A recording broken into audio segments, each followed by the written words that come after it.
All right. Well, good evening, everyone, and welcome to our Harbour East Marine Drive Community Council this evening. Welcome to those watching from home. We're going to get started tonight. I'll start with the land acknowledgement. The Halifax Regional Municipality is located in Mi'kma'ki, the ancestral and traditional lands of the Mi'kmaq people. The municipality acknowledges the peace and friendship treaties signed in this territory and recognizes that we are all treaty people. So I'll call for the approval of minutes from June 15th. Thank you, Councillor Austin. Seconded by Councillor Hensby. Awesome. All in favor? Aye. All right. Approval of minutes has passed. Approval of the order of business and approval of additions and deletions. Mr. Clerk, do we have any additions or deletions for this evening? Thank you very much, Madam Chair. There are no additions from the Municipal Clerk's Office or deletions for that matter. All right. Excellent. Any from the, yes, Councillor Hensby. Just a clarification, I thought Councillor Kent wanted something adjusted on the calendar, on the agenda, but she's not here yet, so we gotta wait till she gets here to see if we can do an adjustment for her on one of the matters. We could we do it for her? You can either do it for her or Okay. wait till she comes. We can do it. Would you like me to do that? To say, okay, so what she would like to do is to move 13.1.1. No, that's not true. 13.1.2, case 23724, the rezoning and development agreement to 1818 Shore Road, Eastern Passage, to directly after the public hearing. Sure. Okay. Yep. Okay, excellent. So let's call for the motion to approve the agenda as amended. Yep, Councillor Austin and Hensby. All in favor? Aye. All right. We have an amended agenda. Excellent. Business arising out of the minutes. None. Call for declaration of conflicts of interest. No conflicts of interest. Motions of reconsideration and rescission. Consideration of deferred business. None. Notices of tabled matters. None. And that brings us to our public hearing tonight. Case 22622, development agreement for 1268 Cole Harbour Road, Cole Harbour. Thank you for joining us today for a public hearing. The process will start with staff giving a presentation and then questions of clarification from staff, and then the applicant will be given an opportunity to present, and after that we will go to the public hearing, and I'll give our speakers some notes at that time. And we have Paul Sampson here to present for us, so thank you. Great. Mr. Sampson. Thank you, Madam Chair, members of council. Again, my name is Paul Sampson. I'm with Urban Planning Applications. So this application before you this evening, case 22622, is an application for a development agreement at 1268 Cole Harbour Road. Originally, council gave notice of motion on April 20th, and staff returned with a supplementary report on June 15th of this year. And at that point, council had to give a new notice of motion. And that was due to changes that the applicant made to the survey plan and also to the site plan. So those are schedules B and C of the development agreement. So that those amended schedules are included in the supplementary report dated May 18th. So the applicant is SAP Consultants on behalf of the property owner, AJ Giles Investments. The property is 1268 Cole Harbour Road, and the proposal is for a development agreement to allow for a 30-unit residential building and a 16-unit townhouse-style residential building. So this just gives some site context. The site is on the south side of Cole Harbour Road, just past Bissett Road. And as you can see in this image in red, so the proposal will involve the re-subdivision of the two existing parcels, and This just kind of shows the general area. It includes a mix of commercial and residential uses and a mix of a commercial and residential zones in the surrounding area. Typically, the C2 zone includes properties fronting on Cole Harbour Road, and there's a mix of R1, R2, and R4 zones in the immediate area. So this is the existing building on the site. Over time, it's been used for both commercial and residential purposes. So this is just an overall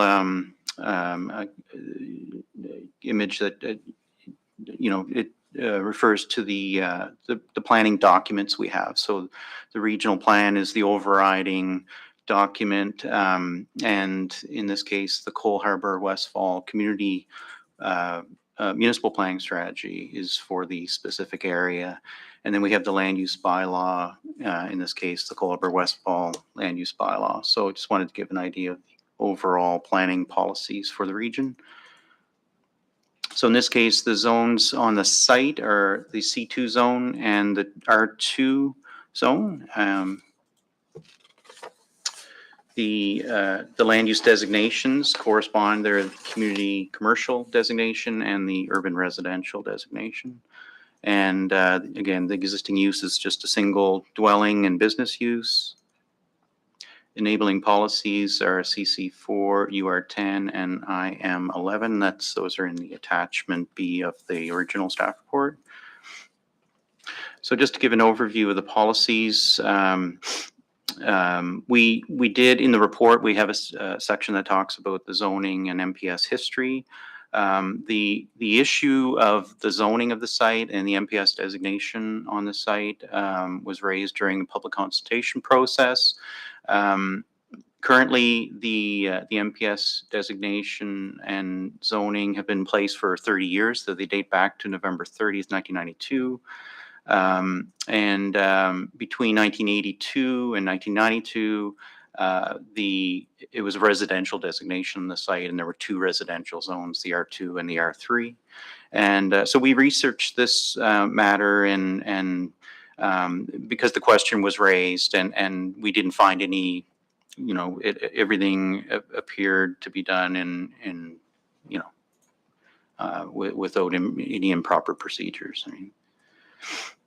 So in terms of the process, we're at the public hearing now. We did do public engagement, and again, the notice of motion was given in the past. So this is the proposed site plan, and so it basically shows building footprints, it shows parking areas, landscaped areas, building setbacks, and proposed fencing and vegetative screening on the site.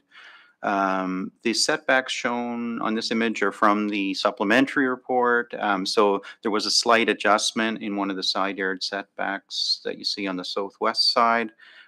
So the minimum setback in that case is 5.6 meters instead of 5.8 meters, which was originally shown. So the proposal is so the front building is the 4-story 30-unit building, and in the back is a 3-story 16-unit I guess townhouse style. Some of the units are 2-level, I believe, and some will be just a single level, but it has the appearance of townhouse style. And this is just an image of the front elevation facing Cole Harbour Road. This is a side view, the southwest elevation. And I'm just going to jump to the next slide because it has an image of the closer image of the balconies. So the proposed balconies on this southwest side are proposed to have some privacy measures, including opaque panels and semi-opaque glass, like frosted glass or tinted glass.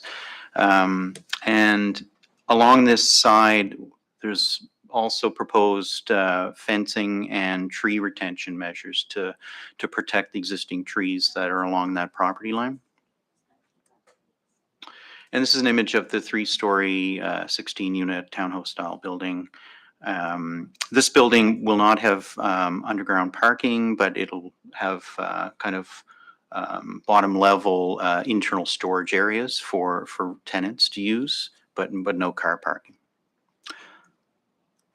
And the overall on the site, the vehicular parking, it's a minimum of 1 space per dwelling unit. So the idea is that the parking areas will be shared, but in total, there should be 1 space per unit. That's the minimum. So in terms of the policies that council has to consider, these are policies within both the regional plan and also the local plan, the Cole Harbour Westfall Municipal Planning Strategy. So these are in more detail in attachment B, and also they're talked about in the discussion section of the original staff report dated February 28th. So these are some of the issues that are raised in the policy analysis in the staff report.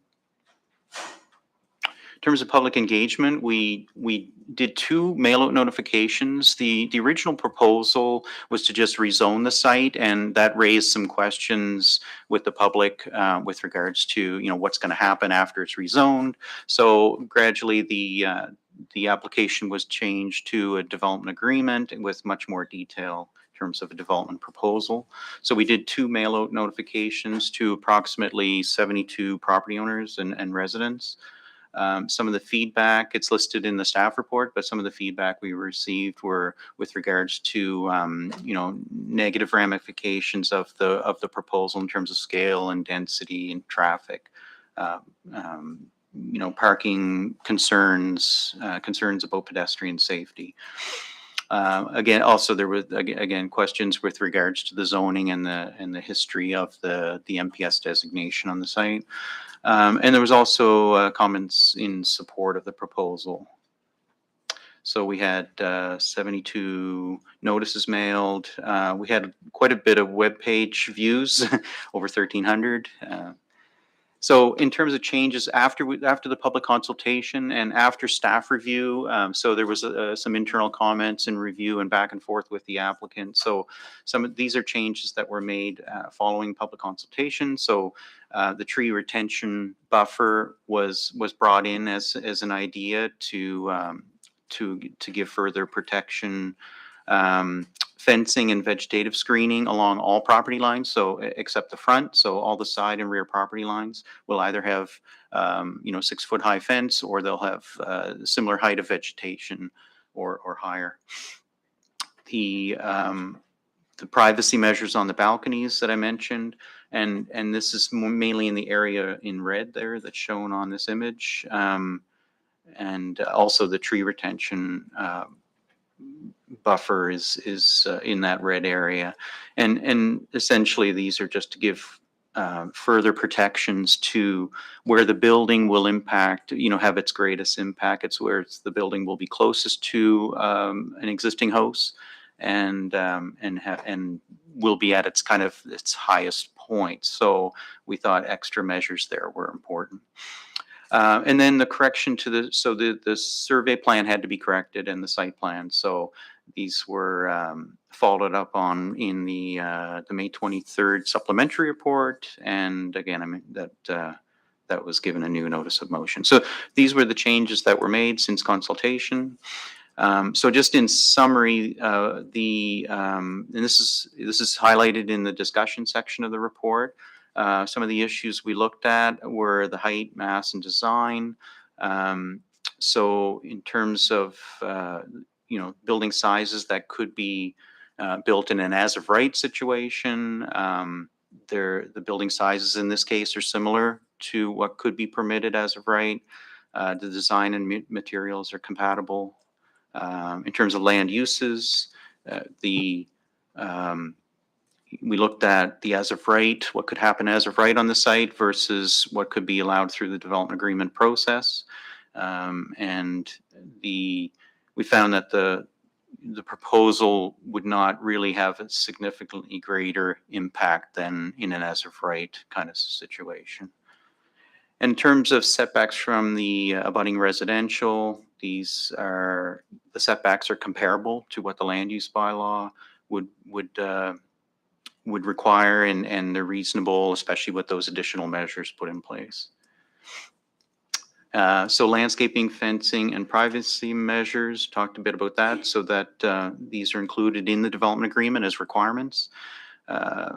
Traffic and site access, that was raised as a concern, but the TIS there was traffic impact statement that was reviewed by staff. It was deemed acceptable.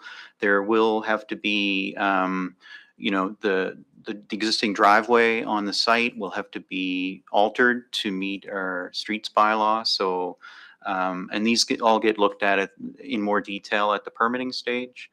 Also, in terms of the site access and traffic, the IMP and the regional plan, the integrated mobility plan, call for adding density along transit corridors. So there's some support in the regional plan for a proposal like this. The other thing that I didn't mention, it's discussed in the staff report, is the sidewalk. There's a portion of the sidewalk that is located on the private property. So the development agreement, the draft agreement, requires that the property owner deed a portion of that land to HRM at no cost. So that way the sidewalk will be fully on HRM land. That's if council were to approve the development agreement following this evening. So staff recommendation is we recommend that council approves the proposed development agreement, and that is set out in attachment A of the supplementary report dated May 18th. Thank you, Madam Chair. Thank you. Thank you. Okay, does any member have any questions of clarification? Go ahead, Councillor Mancini. Thank you, Madam Chair. Thanks, Paul, for the presentation. Can you clarify that sidewalk piece again? I didn't understand that. So they're adding a sidewalk to it, or are you talking about the existing sidewalk? Could you explain that to me again? So there's a portion of the site, you can't really see it that well here, but a portion of the sidewalk, quite a large portion of the sidewalk, runs along on the private property, and this is an issue that's been on Harbour Road. So the portion, the sidewalk's not entirely located within the road right of way. It's actually part of it is on the private property. So as a way to just tidy this up and fix it, we wrote in the requirement in the development agreement that the applicant, so the owner, will deed that land to HRM so that the entire sidewalk and about a foot or so of the land on the other side of the sidewalk are fully on HRM property. We're not building anything, it's existing sidewalk, just transferring the ownership of it. Just transferring the ownership at no cost to us. Yep. Yeah, thank you for that clarification. Thank you, Madam Chair. Okay, no problem. Okay, Councillor Kent and then Councillor Austin. Yeah, thank you. Thank you for the presentation. I'm sorry I wasn't able to hear it all. But I do have a question related to something that was brought to my attention regarding the folks on Parkland Avenue. Their concerns around, is this enough parking and if for this, like, I mean, I think we have a formula that's based on. Has there been any exceptions or anything? Because there's concern that parking would then potentially drift down onto Parkland Avenue, and I don't know if I've missed that piece or not, but is there any underground parking or anything here? There's underground. Because I'm looking at the Yeah. ZAP document. So the building out front, which is shown in blue here on the slide, so there will be underground parking under that. Underground, okay. Underground, and but not, and then there will be just the surface parking as shown. So what are the total number? Total number would have to be 46. So it's a minimum Okay. of one per unit. Yeah. And so parking is an issue that we've dealt with a lot, and the parking over time, it's basically there's been an opinion that less parking than some of the old land use bylaws require is more reasonable. In this case, essentially it's managed by the owner. The owner would have to manage the parking situation. If someone obviously were to want to rent and have 2 parking spaces, that may not be possible. They may have to go elsewhere. But the minimum of 1 per unit is reasonable, and it's, in some cases in HRM, we don't require parking at all. In other cases, we have this kind of arrangement. And in some as of right situations, it's like 1.5 spaces per unit. But we felt that this was acceptable. And, the issue of on-street parking is one where, it happens throughout HRM, and, that's reasonable.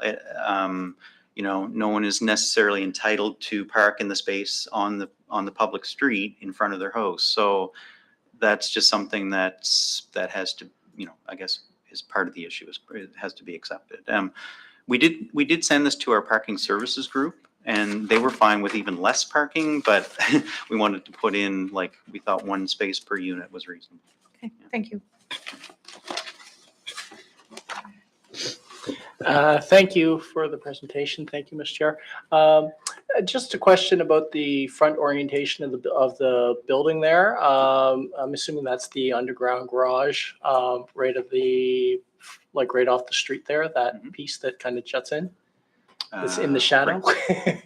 Yeah, so right on the bottom of this image. Yeah. Which is the front. I'm just curious if there was any consideration given to putting that parking entrance on the other side of the building and moving the whole thing up closer to the sidewalk, because I would think from good urban design principles, having the building closer to the sidewalk, tucking the parking in behind. Also, I would move the building a little bit further down from the 2 homes that are in the backyard. I'm wondering if that was discussed at all during the process. There was a lot of discussion, actually. And Okay. there was an early version where the parking did go, I think, in the back of the building, and maybe the applicant, they're going to present, I believe, so maybe they can clarify that. There Sure. was, but yeah, so it was discussed, and I think this was the applicant's preferred approach, but certainly we can, put that question out there to the applicant as well. So I'll let them comment on it when they come up then. Thank you. Okay, thank you, everyone. And I also have a question. Councillor Hensby, would you take the chair? Certainly, Madam Please. Chair. Thank you. Councillor Purdy, you have a question for the staff? I do. Thank you. So mine is also on parking as well. And just for clarification, did I hear you say there's no car parking for townhouses? So when you're saying there's 1 parking space per unit, does that only include the apartment, or 1 parking space per unit including all of the development? it's all of the development. So each unit Okay. has to have its own, Has its a own- parking space, 1 parking space. Okay. And the management of that is up to the owner. Up to the owner. Yeah. Okay. That's correct. Okay, that's great. Thank you. Madam Chair, I'd like to assume the chair again. All right, thank you very much. Oh, Any- and just, Oh, yeah, sorry. go ahead. So just to clarify that even further, so that's the requirement for parking on site. So as an example, obviously, if there were tenants who didn't need a parking space and someone else wanted to, so that's what I mean by the management of who gets what spaces and how many spaces is really left to the applicant. So, sorry. Okay, thank you. Thanks. You have another question? Okay, go ahead, Councillor Hensby. Just further to Councillor Austin's question in regards to setback and frontage there, what is the setback requirement again on that main road? For houses Yes, or for I'm not sure off the top of my head, but they exceed it because they would be further back, I believe, than the nearest house that's in this image. So encroachment could be permitted within a reasonable setback from the 207. Yeah, so meaning could the building come a little closer to the Yes. street? I think so, yes. Thank you. Now, that might impact the ability to get a driveway into a front parking doorway, like a garage door. So that might impact that. The other thing that might impact slightly is the fact that the property line will change or is proposed to change because of the deeding of that portion in the front. And it's on an angle, so along some of that frontage, there may be a few feet, whereas it may kind of narrow out, but it's on a bit of an angle, I believe. And maybe the applicant also can address that. They've looked at that in more detail, I think, in terms of, how that parcel is shaped. And it's kind of like a very narrow triangular slice, if you will. Okay, thank you. Any other questions? Just one more. Yeah, go ahead. In regards to the driveway alignment, there looks quite wide with a bit of an island in the middle to separate, I guess, and coming in or going out, or right-hand turn versus left-hand turn. I'm just trying to picture that. Yeah, and this image doesn't show it very well, but let me just go back to the site plan. It's going to have to, so this image shows it more narrow. I'll just skip ahead here. This image is just a rendering and it's Right. not in the development agreement. So it's just maybe it's just really for visual purposes. But this is the site plan and that driveway will be narrowed. It's very wide right now. So it will be narrowed to meet our streets bylaw. And with that, could there be consideration given for two driveways, one driveway directly to the underground parking, the other driveway to the open parking?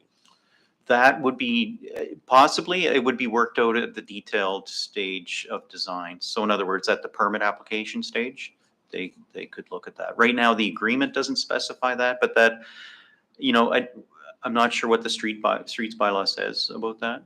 They may want one parking, one driveway entrance that's wide enough to accommodate everyone who wants to either turn into the parking garage or go straight and park in one of those parking spaces. Thank you. So, so it all depends on the streets bylaw. Councillor Hensby, do you have anything else? That's it? Okay, Great. Thank you. we're good. Thank you, Paul. Okay, so we are going to open the public hearing now, and so I will invite the applicant, Connor Wallace, we have here with us from ZAP Architecture and Planning, to come and give their presentation.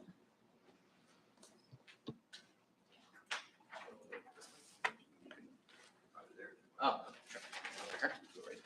You should be loaded up there. Great.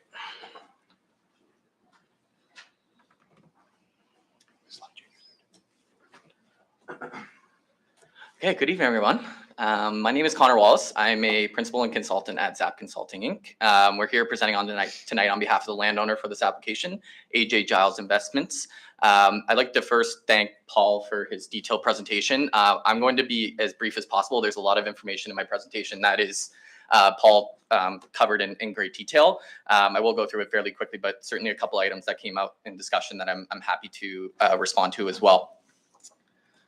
So quickly on a bit of the history of the property was purchased by AJ Giles Investments back in 1963. As Paul mentioned in his presentation, it did go through a redesignation and zoning process in 1992, where the front portion of the lands were designated commercial and zone C2 through that adoption of the new MPS and land use bylaw for the Cole Harbour Westfall area. And the other kind of historical issue, I guess, with this site is related to the sidewalk encroachment, which is currently there is that portion of the sidewalk within the right of way that was essentially, there was no record of the deeds associated with that when province was taking over that road, that it was, something that is being reconciled through this application and being turned back over to HRM at no cost. And it's an existing sidewalk. It's just a matter of moving that property line, which the development agreement contemplates. This is a bit of like a napkin sketch of the context around this site. And I want to speak to this a bit more because, some of the issues that came up with public consultation and some of the issues that Paul noted in his presentation speak to a bit around this site and how we feel that it is not only compliant with these policies, but really suitable development for this community and needed development at this time. So this site exists kind of at the tail end of a very prominent corridor within our city, Portland Street, Cole Harbour Road, from a transportation, amenities, number of different types of land uses, all those things that kind of create complete communities are located along this corridor, which this has direct access to, as well as very, significant planned growth for this area and planned increase in services, including increases in transit service and additional growth supporting that. There's large scale commercial nodes within walking distance of this, a mix of different uses that kind of like jut out red things. I don't know what I was doing there. Represent some of the multi-unit development that's in the area that's kind of compatible. It is not necessarily in significant supply in this area. So there is a demand for this alternative housing type that I think this project could supply a much needed housing for the community in a different form. The predominant form, as you all may be aware, is that single family zoning within the Cole Harbour region. So this is certainly a suitable site from a demand perspective, as well as its location and access to various amenities. Not to mention it's right on the border to great provincial parks, beaches, Daytram Heritage, Cole Harbour Heritage Park. It really is kind of has all those ingredients for complete community where density is suitable. Just high-level details about the development proposal. Again, won't spend too much time on this. It includes a 30-unit residential building as well as 16-unit kind of townhouse-style residential building in the rear yard. It does include that exterior amenity space, landscaped amenity space. So that involves with the multi-unit building, there is an outdoor landscape terrace, which is kind of shown in this hatch here, which has an indoor amenity room, common amenity room for the building, for its residents. That has an outdoor terrace, with seating, barbecue, that type of thing for common communal gathering within the building. There is also planned to be some outdoor amenity area and seating along Cole Harbour Road for residents as they're going and coming from this, walking to this development, or potentially waiting on transit for their transit stop in the morning. Kind of have that additional amenity and outdoor space in front of the building. And I will speak to, Paul spoke in detail to kind of the privacy screening and measures that would put in place to the abutting property owners with regards to fencing and maintaining a lot of that existing vegetation that's on the site. The border of these properties does include mature vegetation that we are required under the agreement to preserve, because, very mature trees don't grow overnight, and they do provide a very strong buffer between neighboring properties. So that's required within the agreement. What I will speak to here is around the access and driveway location for the underground parking. There was a question come up as to why this is located in the front of the building. There was a number of factors that led to this decision, and you're certainly correct, Councillor Austin, in terms of typically we want to cite these types of accesses and locations away from the public right away. There was a few factors here, though, in terms of the site grading. This is a site that the low point is Cole Harbour Road and slopes contiguously up to the rear of the property.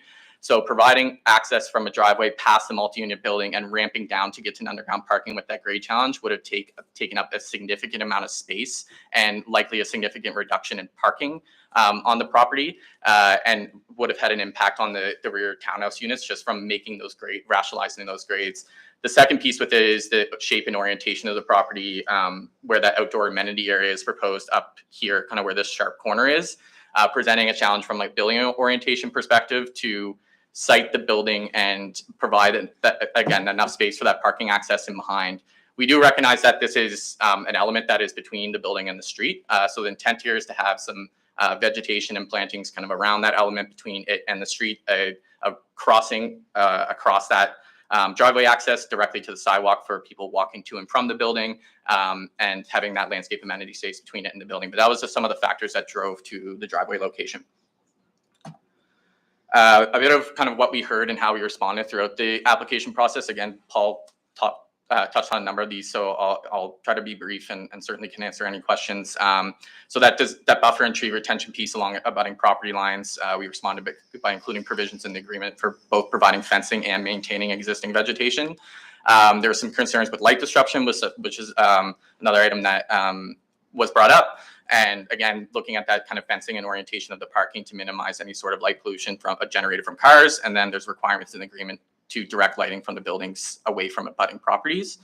And there was a sidewalk encroachment piece, which has been rectified through the provisions of the agreement, and the concerns with parking supply and traffic. And I kind of build on Paul's point around when we're looking at parking and traffic in these areas, and kind of tying back to my kind of napkin sketch slide, there's a number of factors that lead to parking demand in these areas, and it varies across the municipality, as Paul mentioned, in certain areas closer to the core, but there's no parking requirements at all. We do recognize that this is located on a busier road, and that on-street parking directly on Cole Harbour Road isn't an option here.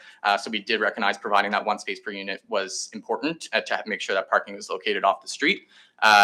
But also didn't want to necessarily be the entire driving factor of this development, recognizing the amenities that surround it and potential for tenants to live here without a car.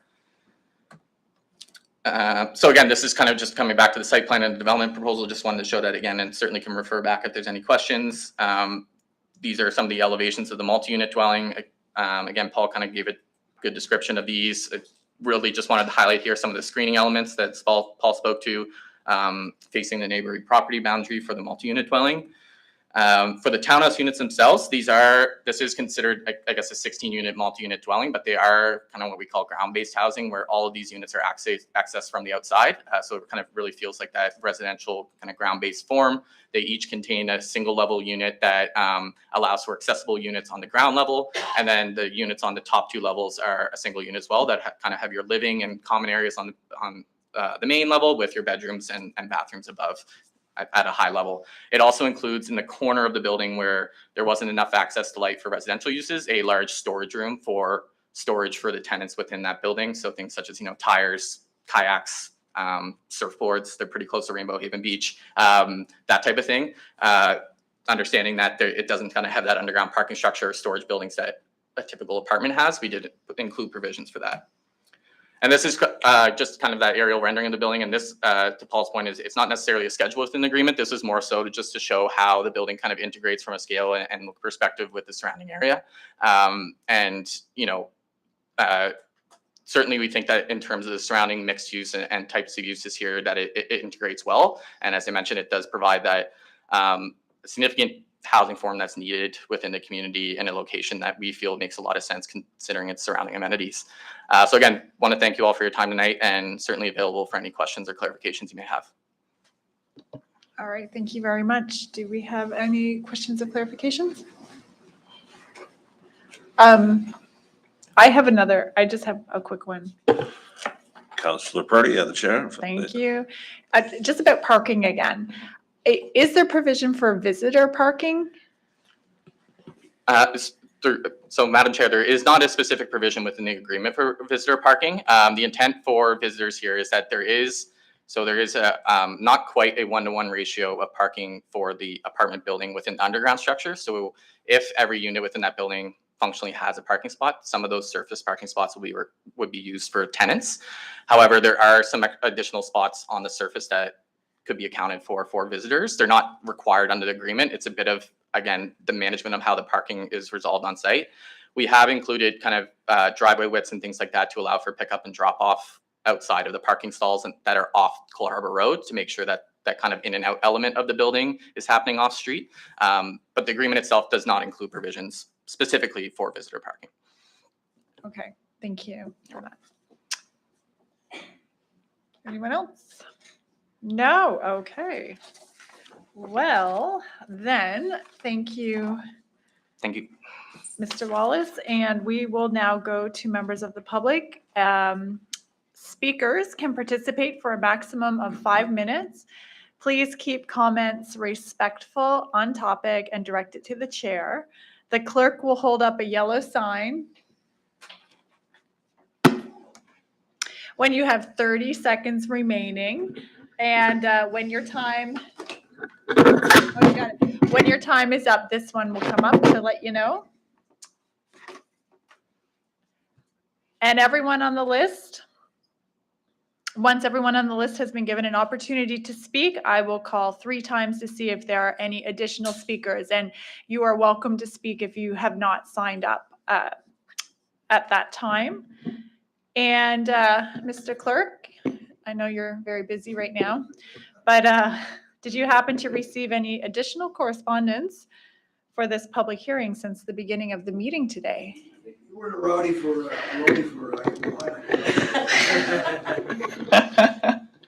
Yeah. Not a successful one.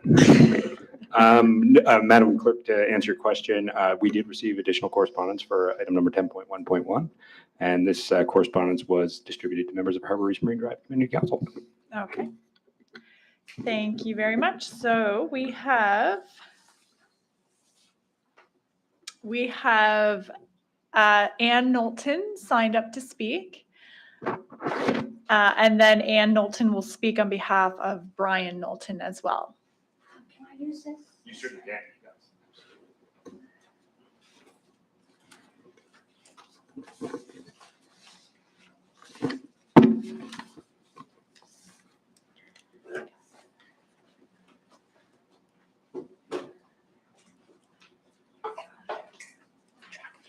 Okay.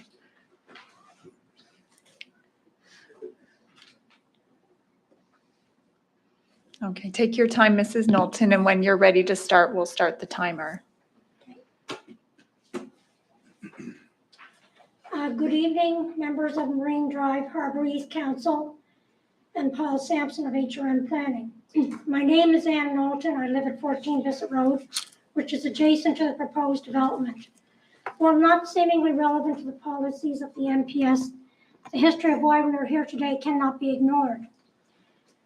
On July 15, 1992, the owner of 1268 Cole Harbour Road, Elfie Giles, persuaded the Public Review Committee, a body which only has the authority to make recommendations, to rezone his property from R2/R3 to C2/R2. Prior to the addition of 1268 Cole Harbour Road to the CCD, all properties added to the CCD were required to have a public hearing.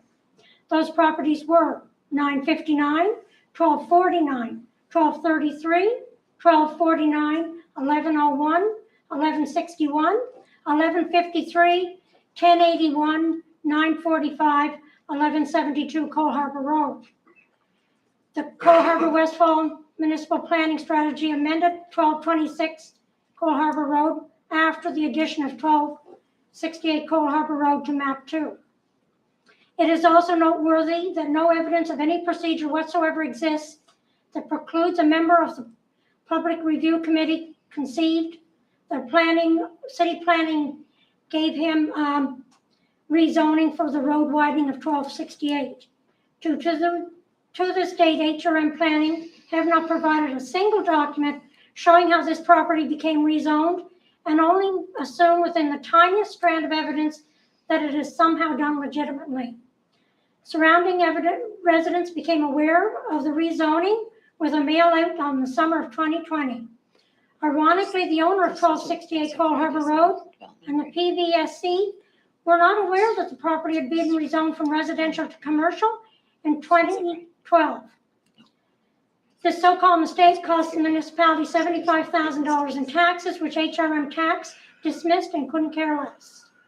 According to the MPS, the CCD does not extend past Bissett Road.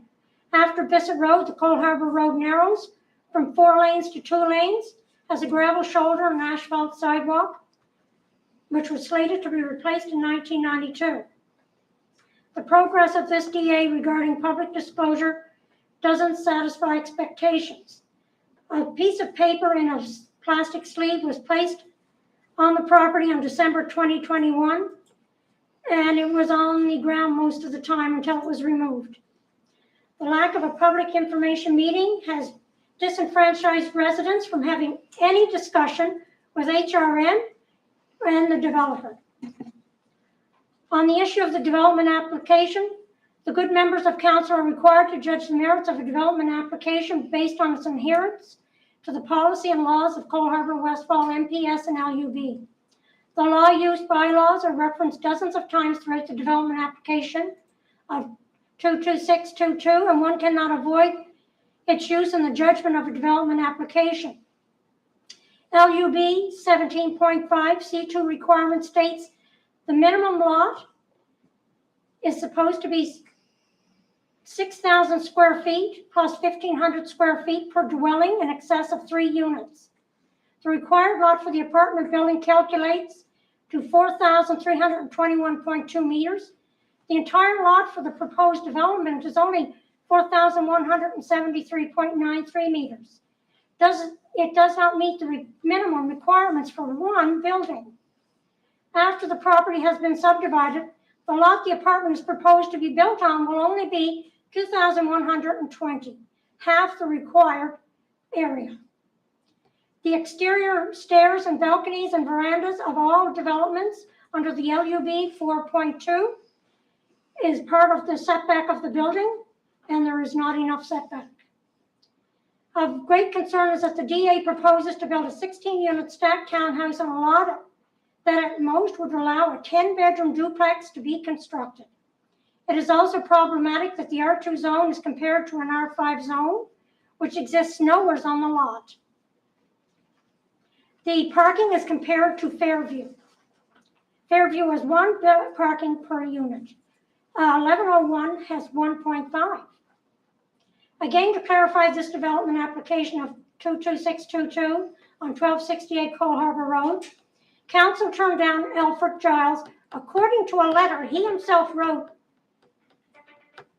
to the municipality. I also have a copy of the Public Review Committee's notes dated June 15, 1992, stating they overruled the council, which they cannot do, and gave Mr. Giles C2 zoning, which again, they cannot do. They also have changed the commercial designation to allow C2 zoning to include past 12 Bissett Road to 1268 Cole Harbour Road. They have no power to do either. I have the copies of the papers with me that he was turned down. The written word takes precedence over the map according to the bylaws. Again, there is no paperwork for C2 zoning. I'm They have- sorry, Mrs. Knowlton, excuse me, sorry. So your first 5 minutes is up. Would you Yes. like us to just continue with the Yes. second 5 minutes? Thank Okay, absolutely. Go ahead. There never was a public meeting to rezone the property. There was never public information for this development. We wrote letters to Paul Sampson with our questions. The problem is he never answered any of them. How is this a democratic process? The land was supposedly subdivided from C2 in the front half to R2 in the back half. But it still has the same PID number, and you're only allowed one development per lot. The proposed 30-unit building requires, again, 46,513 square feet. The whole lot is only 44,927.8 square feet. The size of the building is 40 feet high, 153 feet long, and 66 feet wide. My house, which it backs onto, is 17 feet high, 35 feet long, and 30 feet wide. How in anyone's mind could that be remotely similar? The height and bulk do not match anything, as this building backs onto Bissett Road, which are all single-story houses. The setback of the apartment building should be approximately 20 feet, which includes the balconies. It is only 11.5. This is unacceptable. The back lot, zoned R2, suddenly became R5. The 16 townhouses they proposed for this half of the lot falls within absolutely no zoning, either R2 or R5. There is no zone where you can build 16-unit townhouses. It literally doesn't exist. This massive build comprises two sets of buildings, 13 units, apartments, 16 townhouses. It is not acceptable on any level. This huge development fronts onto a 2-lane road that is very, very busy, and the traffic study done 5 years ago is inaccurate. The bus in front of the development runs in the morning and late afternoon with a 7-hour window in between buses. The other buses are 6 and 7 minute walks. The grocery store is 17 minutes. Cole Harbour Place is 25 minutes. And 1.5 units of parking are required for this building, the same as 1101 Cole Harbour Road. So this development has numerous problems and doesn't meet numerous rules for Cole Harbour Westfall planning strategy, land use bylaws, and it needs to be turned down. It should never have been accepted by Halifax Planning, and I expect council to play by the rules and turn down the development application for 1268 Cole Harbour Road. And I do wish everyone would stop including my trees on my property as their screening, because it's not acceptable, and they're not using my trees that they tried to steal during a survey and count as their property because they didn't have enough room. So I'd like you to address their screening on the back of the property. Thank you. Thank you, Mrs. Knowlton. Do we have any other speakers who would like to speak tonight? Any other speakers who would like to speak to this development? Third and final time. Any other speakers? Well, I have a couple of questions. Okay, Mr. Wells, you are welcome to come up to the microphone. Clarify that he's speaking, We'll use not this one as questions. well. We can't. Oh, yes, and sorry, Mr. Wells, you're able to ask questions while you speak, but it can't be a back and forth, but you have 5 minutes to throw it all out there, and then we'll try to pick up as much as we can to ask on your behalf. Yeah, thank you. All right, you have 5 minutes. If you could just state your name and your community, please. Well, thank you for allowing me to speak. And thank you for everybody that came here. My name is Lewis Wells. I live on Parkland Avenue. And the few questions I'd like to ask is, what are they going to do about the traffic situation to corner Bissett and Cole Harbour Road if this gets a green light? I think they'll probably put a rotary there. They do everywhere else. But you see the mess they have with those things. Put traffic lights there, it'd be even worse. And where the entrance and the exits are to this development, I mean, it's right across the road from a daycare. I mean, how safe is that? And no visitor parking at all in those buildings. I mean, if they get the go ahead, and I have no doubt they will, the councillors could vote it down, but Ottawa could turn around and say, "Oh no, we need the housing," and they'll override them, regardless. That it's just it's a hazard everywhere you look. I mean, those people are going to be moving in there. They're going to have barbecues and smoke billowing all over the place, and anybody going to visit, they're going to end up parking on Parkland Avenue or adjacent streets, causing more problems than you can shake a stick at. And there are going to be all kinds of dogs and cats are going to be running through the woods there, feral cats. I can't believe that they'd even consider this development. To me, it's just somebody who has some property, wants to make lots of money, and fair enough. He wants to make more money than he knows what to do with, probably. I don't know. But it's ridiculous to put so many people out for the sake of, building a little. Are these properties rental properties, or are they, you buy them? No answer to that? We will take your questions and we'll be able to ask staff Okay. and on your behalf. Property taxes, what's that going to do to our property taxes? We're going to have any concerns about that? It's my understanding they're going to have to do a road survey first for the traffic and all that. How long does that road survey take? And when are they going to start construction? Obviously, they can't start it till after the road survey, from my understanding.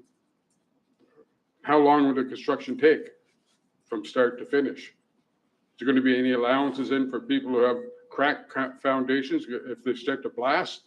I wonder. Basically, it's my my blab for the day. Thank you very much for listening. Good job. Thank you. And I agree with you. Thank you, I Mr. agree Wells. with you 100%. Thank you, Mr. Wells. Do we have anyone else who would like to speak?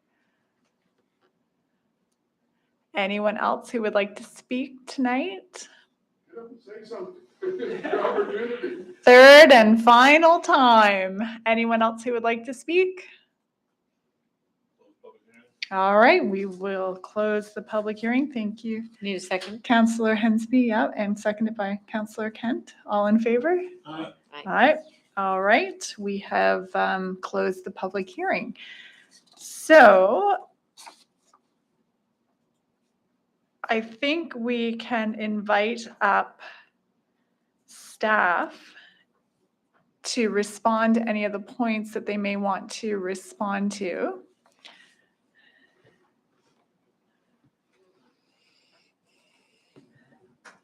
All right, go ahead, Paul, when you are ready. Good question. For just maybe one of the issues with regards to, there was a comment about the lack of a PIM, public meeting. So that even prior to COVID, there were many applications whereby we were achieving the same input from mailouts to residents and an opportunity for them to call or email or, and look up the information online and things like that. So we've had less public information meetings with our applications. So just I hope that answers the reasoning for that. And it wasn't just a COVID thing, that was even prior to COVID that was happening. I think some of the comments would have to be answered by the applicant. So for example, our development agreement, rental versus condos, well, our development agreements don't specify. It's up to the owner to decide whether they want to create a condominium corporation and sell units versus just rental and own the entire buildings on the site. I think the applicant would have to respond to construction comments like start date and how long during construction. The agreement specifies commencement dates and completion dates, but they're fairly, generous to allow for market conditions. So that's the specifics you'd have to get from the applicant.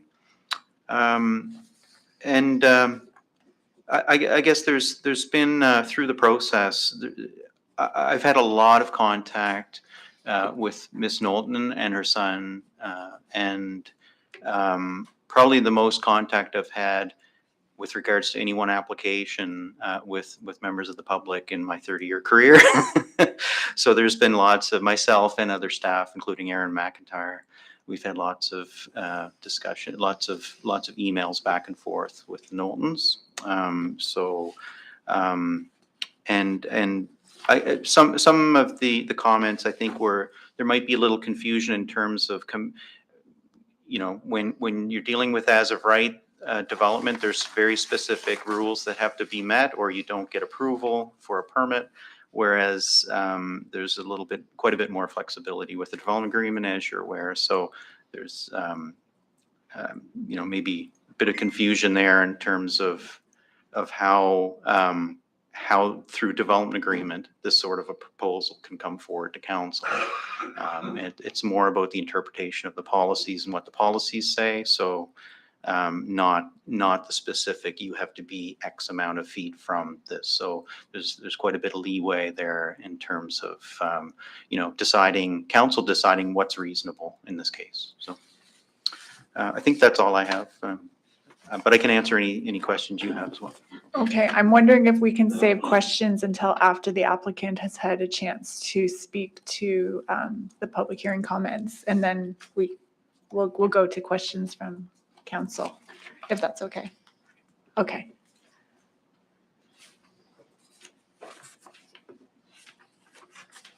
All right, welcome back.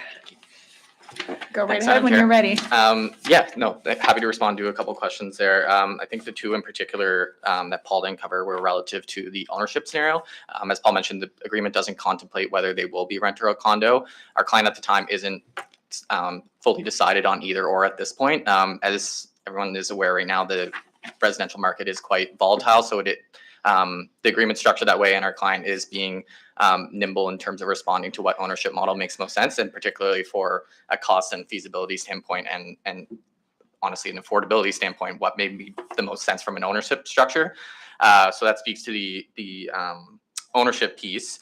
With regards to the construction timelines, the agreement does require commencement within 6 years. There isn't an exact commencement date yet. The intent is to commence in advance of that date, but again, it's a bit of market dependent on when that commencement will happen. Another piece with this development as well is it does include two components, and the rear yard 16-unit building can proceed actually with the existing commercial structure on the front portion of the land. So there is opportunity to do this in phases as well, which from that perspective could allow it to get commenced earlier and get developed in a phased approach.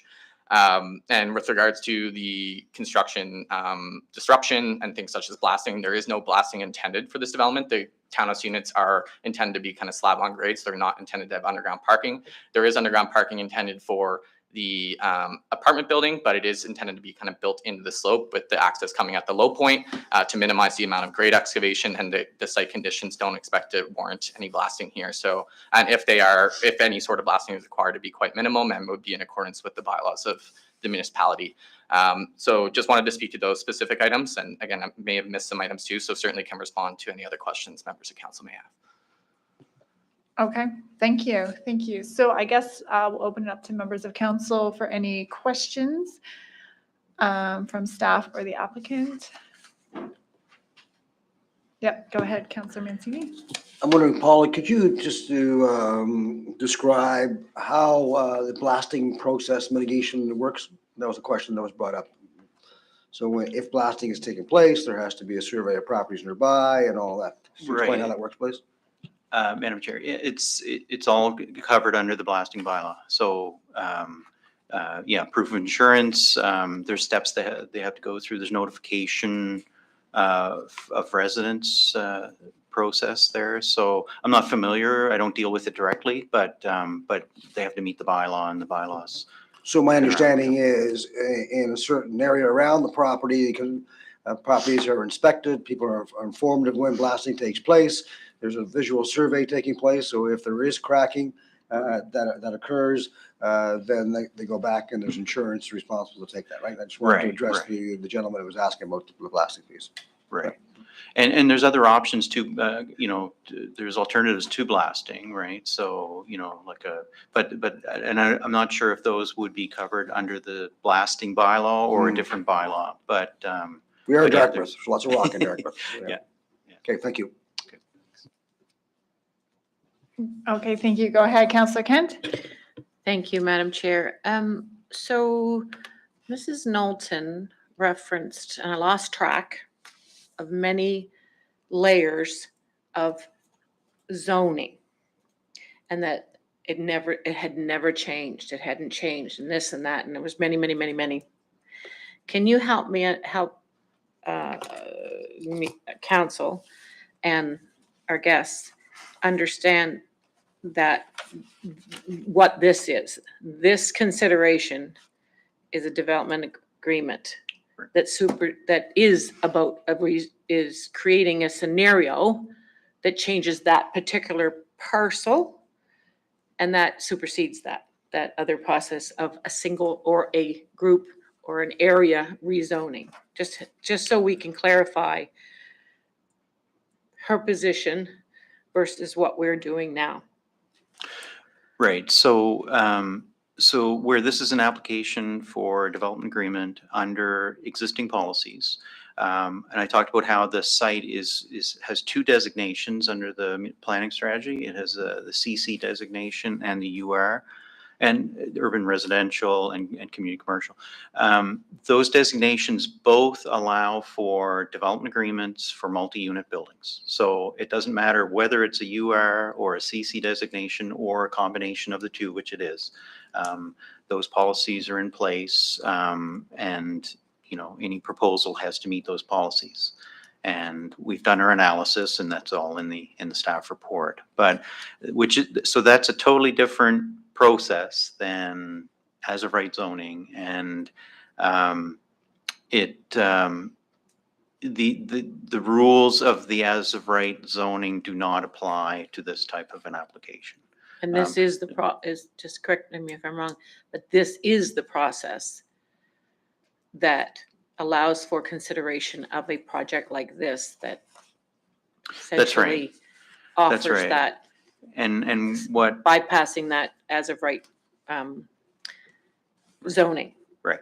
And it's a consideration of council through a public hearing because of the significance of that change. That's why the public information meeting and collection of information, the engagement with residents within the area, the engagement with the Knowltons and such. So that this is that mechanism that is available to council and through council, for development applications. So I just want to make sure that that's understood. Thank you. Can I ask do you want to go first? If I may, Madam Chair, I just had a question in regards to the survey, and Mrs. Moulton made reference about the trees and stuff. So has the survey been clarified in regards to what trees are on what side of the line? Yes. So the survey is actually included because this was kind of such a sensitive issue. The survey plan was included in the development agreement. So it's attachment B of the agreement. It was in there originally. So the staff report, from back in late February, which came to council first, it actually came to council and council gave it first reading. But what happened was after that, the surveyor realized an error. So, and that was actually with the help of the Knowltons to really come to that realization. So, so then there was a little lag of time there, few weeks where the surveyor was doing some work and got that, I think, in place pretty quickly. And so that's what you see now in the supplementary report. The survey is attachment B, or sorry, Schedule B of B. So with that, I assume Of the there was an development. asset, a tree asset mapping, whatever, in regards to what trees are in the area. So the applicant will have to plant some trees of his own to provide additional screening versus what's already existing. That's right. So one, the trees are shown in the location of, for example, the Knowlton's property. And again, that was because it's the closest and it's kind of like the most impacted, I guess, if you will. And so the measures we put in the development agreement that are required there are the screening of the balconies, a minimum 6-foot high fence, and tree protection measures. And we've also, there's a clause that talks about how the fence doesn't necessarily have to be straight. If it can be kind of altered a bit so that it takes into account existing tree locations. We don't want to have a situation where, you know, a requirement says you have to have a fence on the property line and then you run right into a tree. We didn't want that. So we basically allowed the flexibility there to still require fencing and still require tree protection, and it'll have to be done at the point of when they get into detailed design. Madam Chair, you have a question for? Are we on Yeah. debate now, or are we still in questions? Questions. Clarification. Questions of clarification. So, yeah, could you take the chair, Yes. Councillor Hensby? Okay, perfect. Councilor Purdy, you have a question? Yeah, I do. I'd actually like to ask Aaron McIntyre to speak to the 1992 zoning issue, because that has come up. And just for public record, HRM's position on that. And also, I don't know who can speak to this, Aaron or Paul, but just in the presentation, there was talk of how similar this development would be to an as-of-right development. So if this were to go through an as-of-right, which would require, my understanding, no public hearing, there's not much difference in this development agreement than what could be put there as of right. Did I hear that correctly in the presentation? And I guess that's it for right now. Thank you. Thank you, Madam Chair, and Aaron McIntyre, Director of Development Services. I'll take the first one and probably hand the second one to Paul. Yeah, so we had done a fairly extensive research on the process for the initial plan and bylaw adoption that concluded in the fall of 1992. There was a plan review committee, and I think part of the confusion was the language within the minutes of the plan review committee, where there was discussion around the request of the inclusion of 1268 Cole Harbour Road within the designations and the zoning that you see today present on site. The committee's language was that they would approve that request to be considered within their recommendation. So I think a lot of the confusion was really about the language within the minutes, but we can see through that research that we've got a copy of the minutes of council's approval. We have the certified copy that is our official copy of the plans and bylaw that are sealed by the clerk, that are dated same as those minutes. So we see all of the evidence of proper process and none to the contrary. So those are sort of the usual things we would look for, and they all seem to be present. So. On that point, that would have back in the days of Halifax County and the community council Cole Harbour had at the time, and the planning advisory committee they had. That's exactly right. Thank Yes. you. I recall that stuff. Yes, yeah. Councillor Hensby, were you present at that meeting? No, I was not a member of the community council. I was outside that boundary. Okay. I was going to say, we could have archival evidence right here. Right, okay. So thank you, Madam Chair. I'll hand it back to Paul for Yes, compatibility, absolutely. Thank zoning you. comparison. Yeah. Certainly. Thank you. And Paul, just to go with that, the as of right question, does this DA meet the requirements of the present MPS and LUB for the Cole Harbour Westfall planning? It meets the requirements of the MPS, and that's the part that council has to consider, and that's the part that the board would consider in any appeal, and that's the attachment. So the original staff report from late February, attachment B is has the several pages of table and analysis of the policies.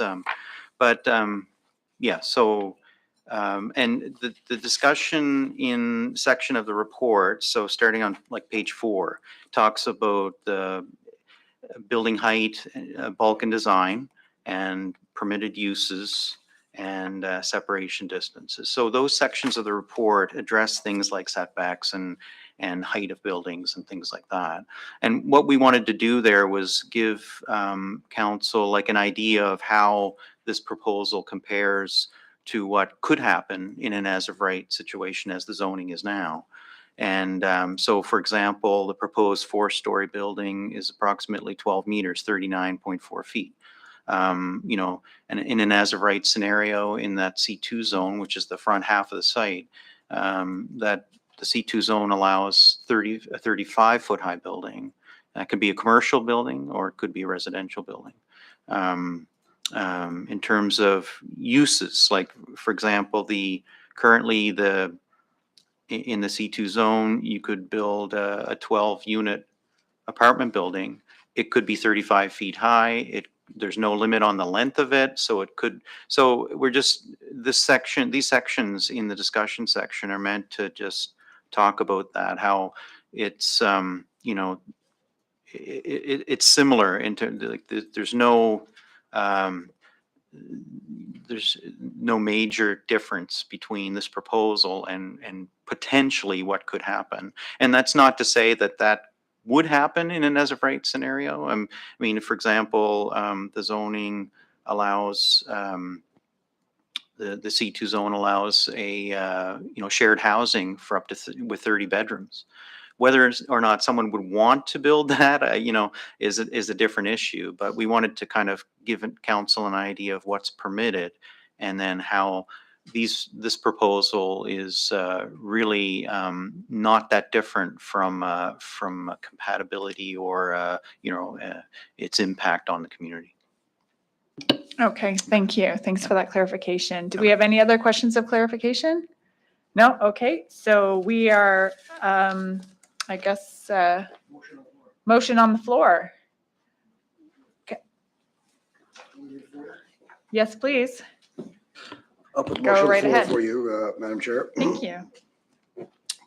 That the Harbour East Marine Drive Council, 1, approve the proposed development agreement, which shall be substantially of the same form as set out in attachment A of the staff report dated May 18th, 2023, and 2, require the development agreement be signed by the property owner with 120 days or any extension thereof granted by council on request of the property owner from the date of the final approval by council and any other bodies as necessary, including applicable appeal periods, whichever is later. Otherwise, this approval will be void and obligations arising hereunder shall be at an end. So moved.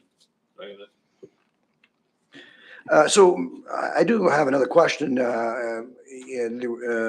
Ms. Knowlton alluded to a long list of things that she felt were done incorrectly. Is this whatever the decision is made today, is it appealable? Yeah, so I'm getting a nod from the solicitor. So any resident or applicant can appeal the decision, and so that would go to the URAB, and they would make a final decision whether anything was done inappropriate. Is that correct? Look at the solicitor for that. Yes, this decision could be appealed to the Utility Review Board. Yeah, okay. Thank you. On this, yeah, I get it. You're used to your property and all of a sudden you got something that doesn't fit or it doesn't appear to fit. It hasn't been there the whole time you're there. But look at where we are in the city. In the city right now, we need housing and we need good housing, not just any kind of housing. And I look at this property and I look at the applicant has made changes based on the public session that they had. It's a nice mix with a townhouse feeling. I like the idea of the balcony, the privacy, the protecting of the trees. So the adjustments were made, and this is a property, and I think this is a good application. And there's no reason for her not to support it. So I'll be supporting this application. Thank you. I think, go ahead, Councillor Austin. Thank you, Mr. Chair. Just to build on what Councillor Mancini is saying, we certainly do need the housing. We need units of all kinds, and we need diversity of housing. And so that, means in our suburban areas, we need more apartment buildings. We need to offer people, some options, especially if people want to age in place and stay in their communities. Not everyone necessarily wants to go live on Baker Drive, which seems to oftentimes feels like the only option. Who wouldn't indeed? So, but what tonight illustrates to me is just, and I know for some of us on council have been talking about it for a while, is the absolute need for a suburban plan, much like we did with the center plan, to put in rules that are understandable, that make sense. Because, I mean, if you live on the back of this development, right, you should be able to have some predictability as to what might happen on the land next door. And if you own your land, there should be some predictability as to what you can do with this kind of development agreement process, although they're close, as was pointed out, they're not far off of where they could have been anyway as of right. I don't think it serves anyone that well, and we need to update things, because I don't think it works for residents, and I don't think it works for property owners. I don't think anyone is well served by the process that we have through this development agreement, kind of site by site sort of thing. When you look at Cole Harbour Road, not to prejudge where we're heading with the suburban plan, we have a couple of buildings that are very much in keeping with this one, with this proposal, that have already come through. It's a commercial mixed use corridor that has transit service. I mean, this is the kind of development that we would be looking, I would think, to situate in these locations. So I'm going to support it as well. I did want to just quickly say on traffic and parking minimums. I mean, traffic, there's not a successful city out there that's getting better traffic, right? It's one of those things that comes with success is congestion, and there's only so much you can do about it. I can say with confidence that the same number of units in my district will create less traffic, because down here in downtown Dartmouth, we're at half the people taking transit, walking, that sort of thing. Over on the peninsula, it's even less. Cole Harbour, it's still going to be a lot of people driving, just because the nature of the community, the nature of the distances spread out. But then when you get out to Councillor Hensby's area, there's no other option to drive at all. So, when we think about housing like this, and we think about traffic, I think it's important to not just fixate on the number of units on a particular spot. It's how that's going to interact with the broader context. And so we could say no to this development, and the same number of units then get built over in Councillor Hensby's area, and there will actually be more traffic on Cole Harbour Road than from this development and this location. So I think those are things we have to think about. And parking minimums. You want to talk about drivers of unaffordable housing?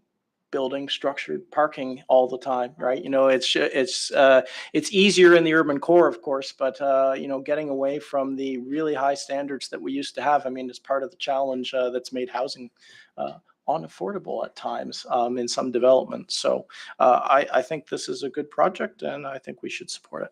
Thank you. All right, thank you.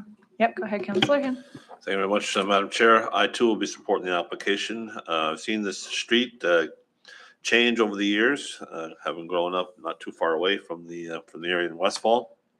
How long ago was that? Back in 1969. Okay. Anyway, in regards to the changes in the area, across the street from this location was a church, and that church got now added to an apartment building, at least two and a half story building right beside it. So, apartment buildings, a conversion of property has been occurred in the area already. We already approved another 3-story apartment building is down the street from this location. So it is becoming a corridor. And the only thing I would suggest to the applicant is never say Portland Street in Cole Harbour. That's Cole Harbour Road, or you better safe to say Highway 207 is the accurate name for that particular street. But I would just say that as this moves forward, I'd hope that the applicant takes into consideration the concerns of the neighbor in regards to screening, the trees and stuff, to make sure they plant their own, to make sure that there is adequate protection there, because as we've seen from these storms, a lot of mature trees are being lost. So I think you have to be kind of cognizant of that. So make sure you plant something that has sturdy root systems and not just shallow systems. I will go a little further in regards to the public transit. It's great to have some more transit opportunities in the area. And the gentleman talked about the egress in the area, about putting a rotary in. I can tell you there has been studies and reviews of trying to put a roundabout at this corner of Bissett Road with John Stewart Drive, and it just doesn't align appropriately in regards to try to achieve that unless we buy out a house and take that out totally. But that's the only way that possibly could work. But I would think that this would be a good application, and I look forward to seeing it finished someday soon. Councillor Kent? Thank you. I'd just like to speak and let the folks know that I am not able to vote on this one. I was late for the public hearing, and my apologies for that. Just want to be clear. Thank you. All right, Councillor Hensby, could you take the chair for me? I'll take the chair. Councillor Purdy, you have the floor. Thank you. Yeah, just to speak to this. So thank you to our planners for clarifying some of the points that have been a real concern for the neighbors of this development.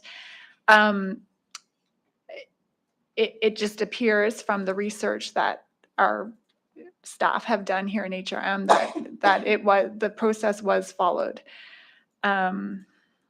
This DA does meet the requirements of the MPS. These are important considerations because if council were to vote down a development that meets the requirements, then if it's appealed to the UARB will pass it. Pardon me?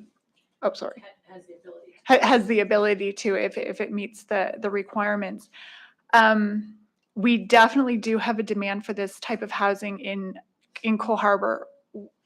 I have been approached by many seniors who would love to downsize and stay in the district, but they can't because there's not an option for them.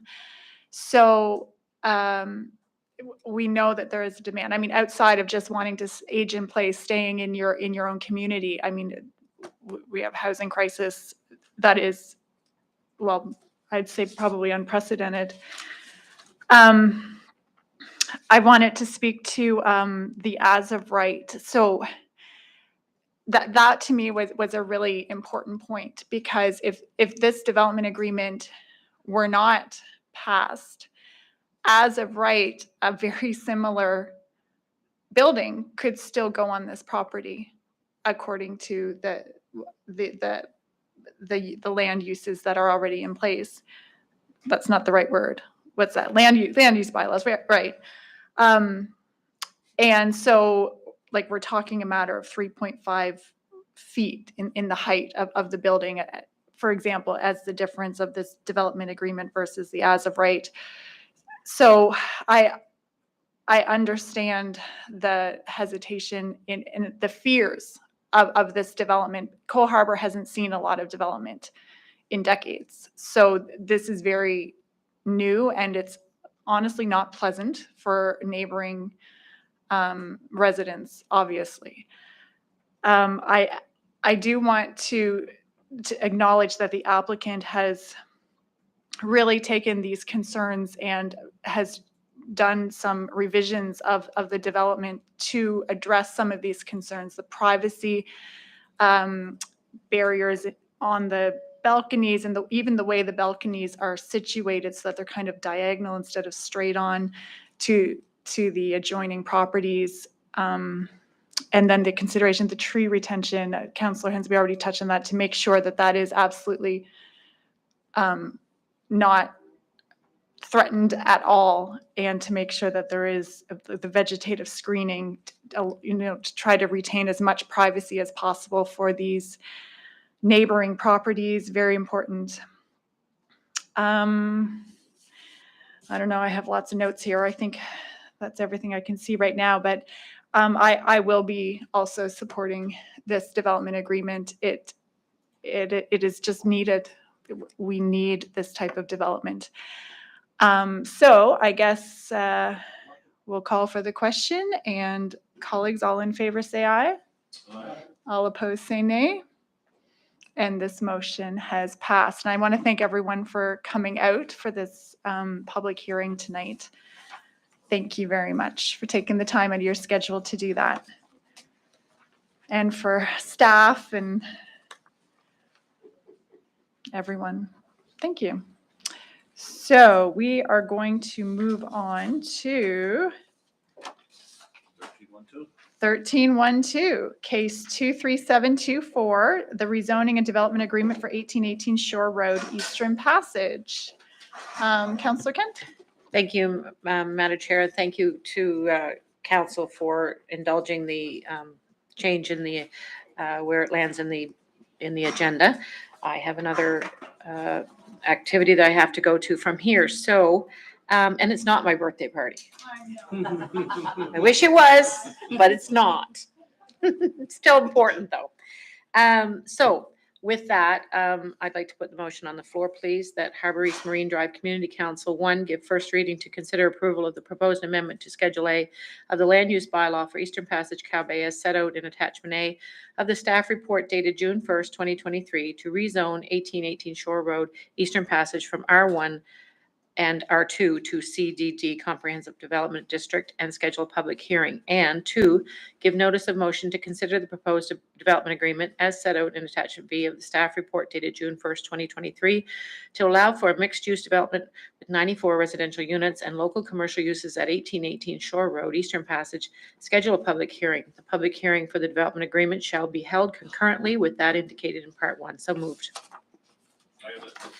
Okay, go ahead. Yeah, thank you. I just asked for council support. This has been a while being worked on. It was, this particular property had been rezoned under development agreement, then sold, probably sold, new developers and a new approach to creating what could potentially be an infusion of good infrastructure and housing in Eastern Passage. There has been a number of additional public engagement activities as well by the developers themselves outside of what was expected through the parcel around the reporting. And there's going to be even more. So I'm happy to see this one move forward. Ask for your support. Okay. Okay. Call for the question. Okay, all in favor? Aye. All opposed? Okay, that motion has passed.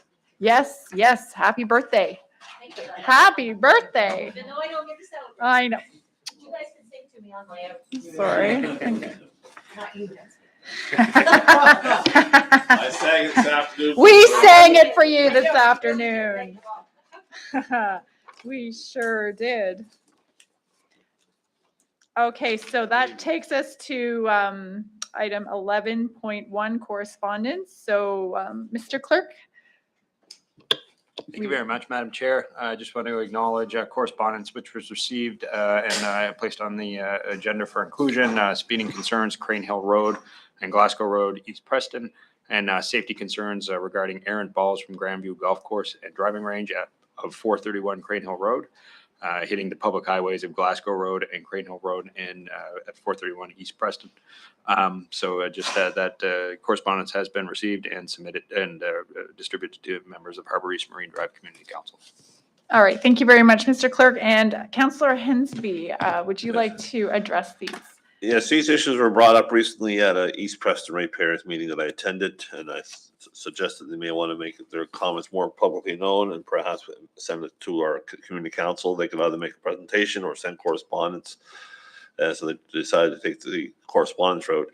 I've also brought to the attention of the speeding issues to the RCMP, and they're going to monitor the street as you know, Crane Hill share between districts 4 and 2. So it's kind of a concern for both of us. And recently, HRM just recently patched very rough sections of the road. So it's before it was more of a natural traffic calming, but now it's been patched and repaired, and now they're speeding up again.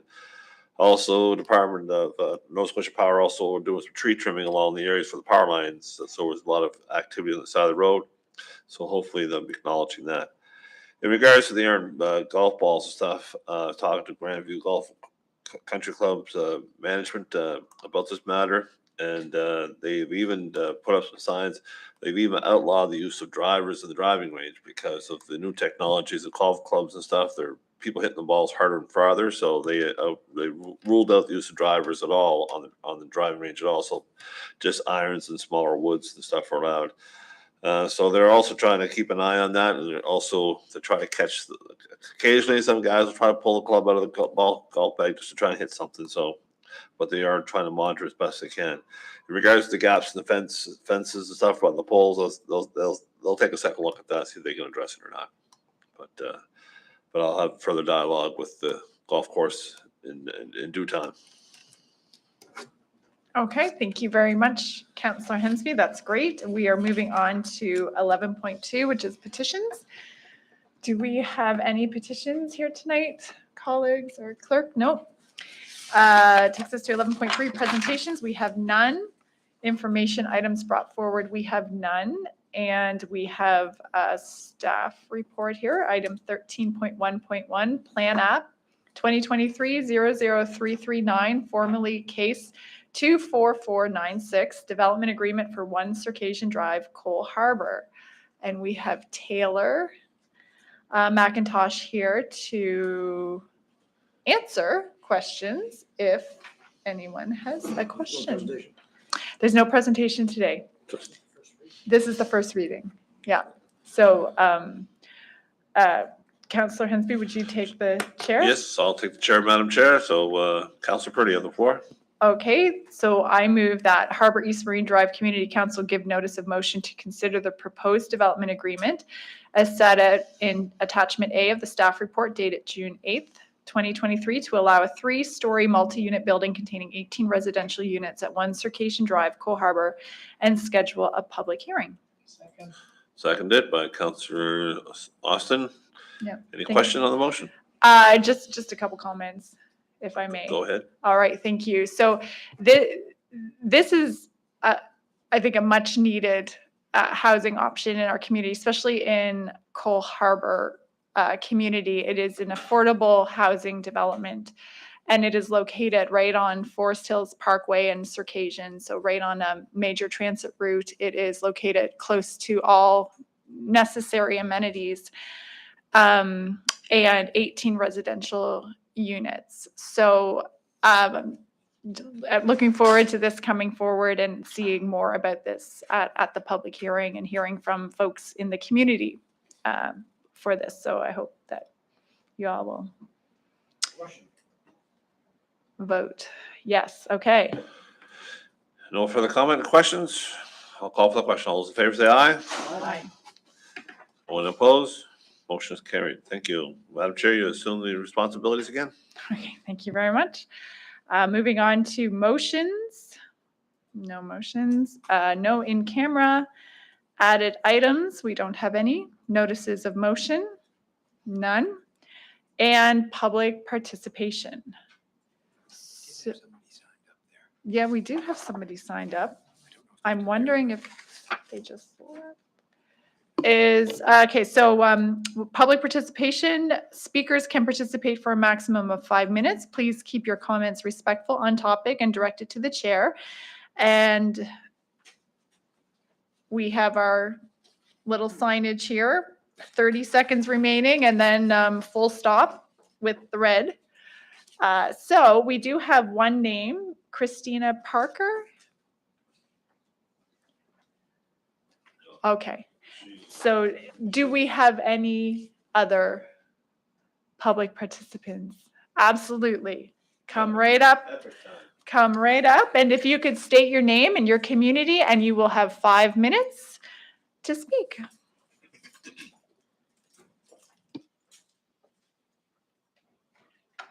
Hello. My name is Tim Chestnut. For those of you who have not met, I am the event director for Epic Dartmouth. I'm here on this.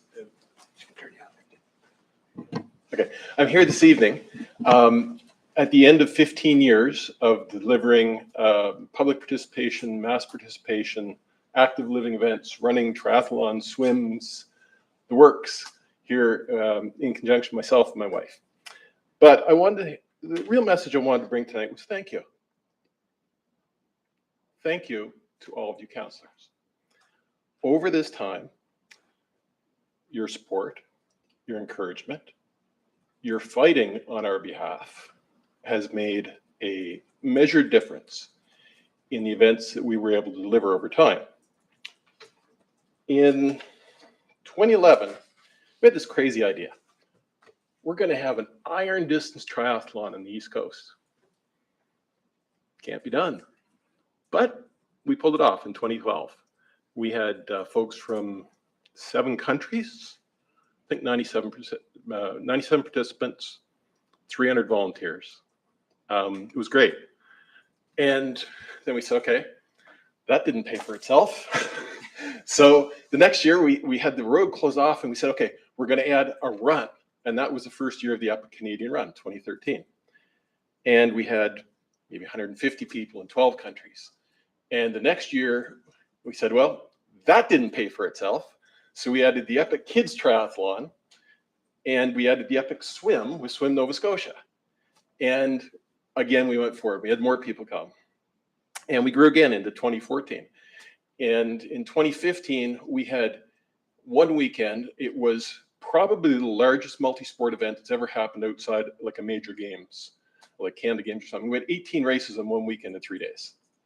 We had a race that started out in Musquodoboit Harbour and came in, while our race from in Lake Banook was going out to Musquodoboit Harbour to turn around. 4 years we pushed forward with that. We couldn't quite make it. We never got critical mass with the triathlon, and as much as we tried to, there were some factors against us. But one day we turned around and looked at the run we'd started and realized it kept getting bigger year after year after year. And we said, people are voting with their feet. That's our big event. So 2016, we lead into the run. And that's also when we started our big, we brought the melatones down. Let's spend some more money with melatones on the Great Lawn at Lake Banook. And we had, let's have fireworks, because at the end of the triathlon, when people came in at 10 o'clock, the very final finishers, we had fireworks following them down Lake Banook as the last finisher would come in. Let's move those and have a big party and a band and everybody will have fun. And we did that. 2017, Sesquicentennial Canada 150. We became the largest Canada Day weekend running event in the country. We surpassed Ottawa. We kept that in 2018. And we went on and so on. But as times change, and we all suffered the pandemic, but I think more than that, for my wife and I, it's time to, we've done this for 15 years. It's time to move on and invest our passions in another place. And I think with anytime you do something for a long time, you wind up creating the same memories over and over again instead of making new memories. And who knows beyond this point? We don't have anybody that's going to stand up and take over the events yet, but now there's a void that may happen. So we'll see. Couple of thoughts. How's my time? What have I got? Got a minute. Okay. Participants, not just from every province and territory, most of the US states, 22 other countries. We had satellite events in Lunenburg and Canso and PEI, Labrador, Northern Ontario, and Kelowna.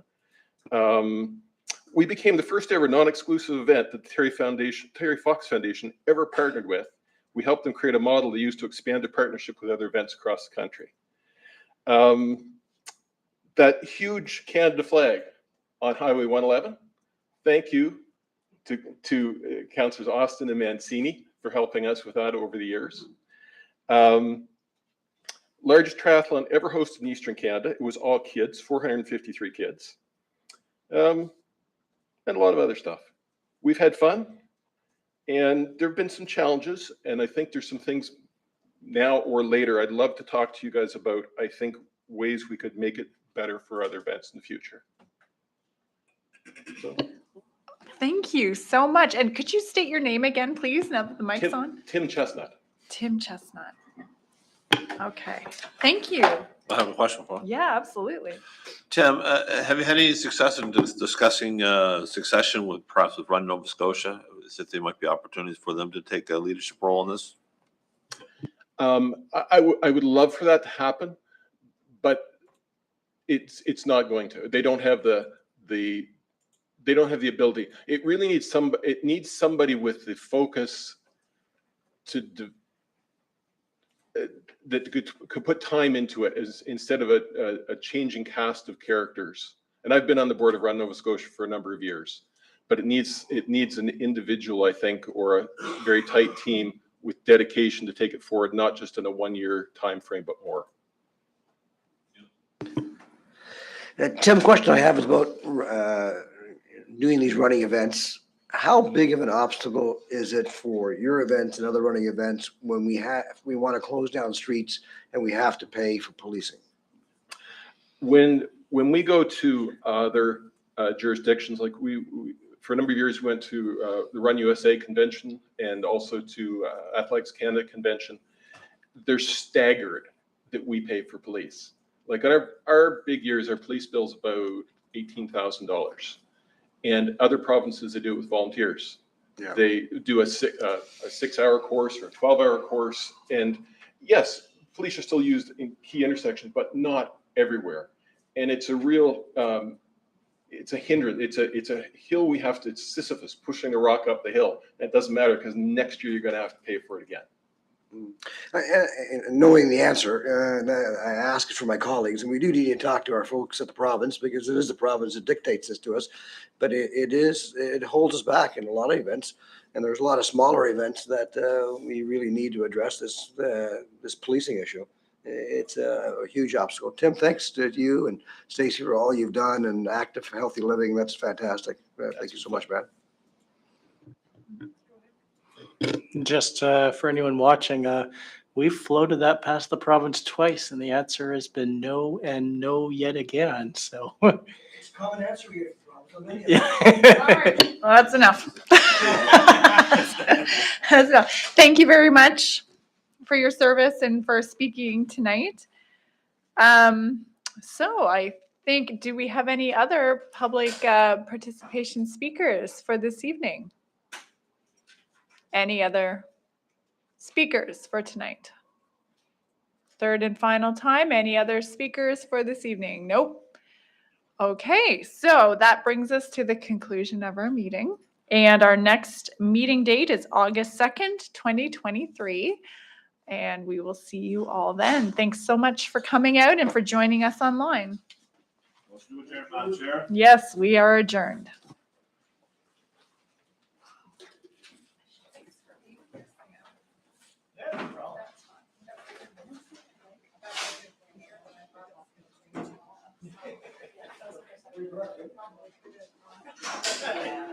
That's all right.